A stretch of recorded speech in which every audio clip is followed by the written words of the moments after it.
to build them out. Because if you don't wipe them out, their seed going to come back and grow. They're going to have some babies. They're going to have some children. And so he decided to do that.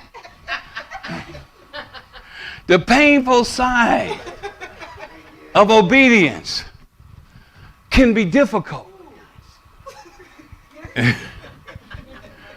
And so this young man lost his kingship. The first king of Israel fell and ultimately died in defeat.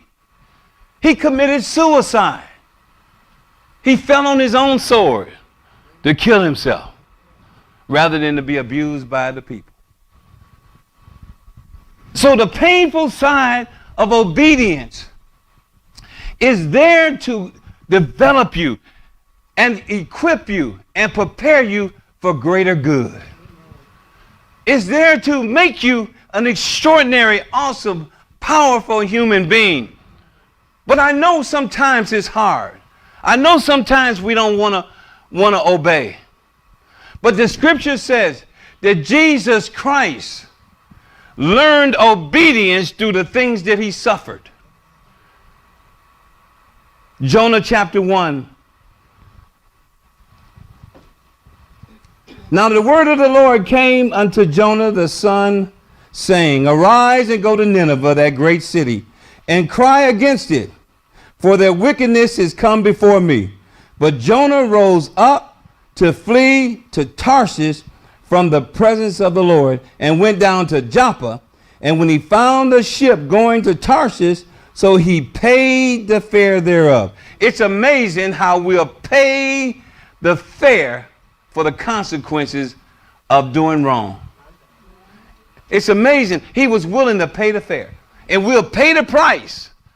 I don't care. Don't make me no difference. And we can take a stubborn attitude.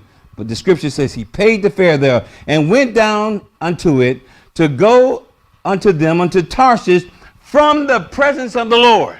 But my Bible tells me you can make your bed in hell, God is there. You can ascend to the highest heaven and God is there. God is everywhere. You cannot run from the presence of God. You can't hide from the presence of God. You can run, but you can't hide. No matter where you go, no matter where you're headed, no matter where you're up to, no matter where you try to hide and hide behind something, God knows where you're at. He knows your name. He knows who you are. He knows you are for what you are. He knows what you can be, and he's out to make you great. He's out to make you mighty. He's out to make you successful. He's out to bring you to a place, in a space that you can live life powerfully. God didn't create any junk.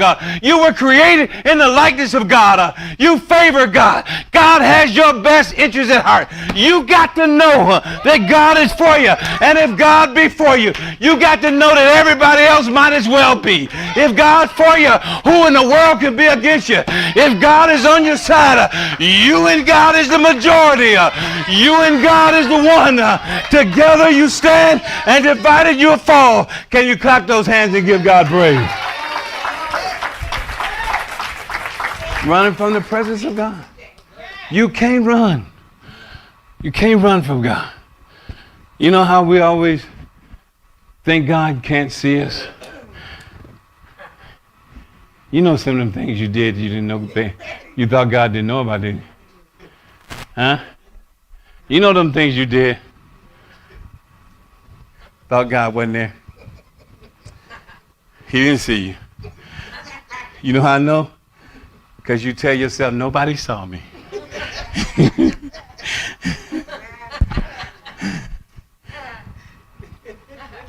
Verse 4 says, But the Lord went out a great wind into the sea, and there was a mighty temperance in the sea, so that the ship was like to be broken, that the mariners were afraid, and every man unto his God.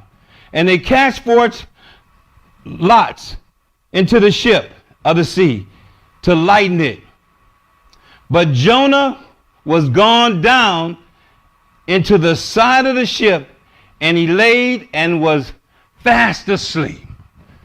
Now here, your disobedience and the painful side of obedience, the painful side of obedience can work really good for you.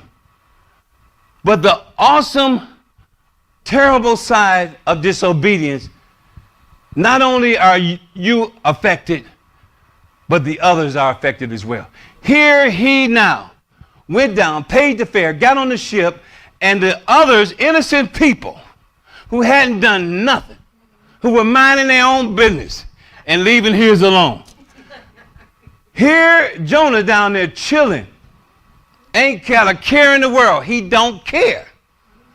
He don't care one bit. The ship is about to go under.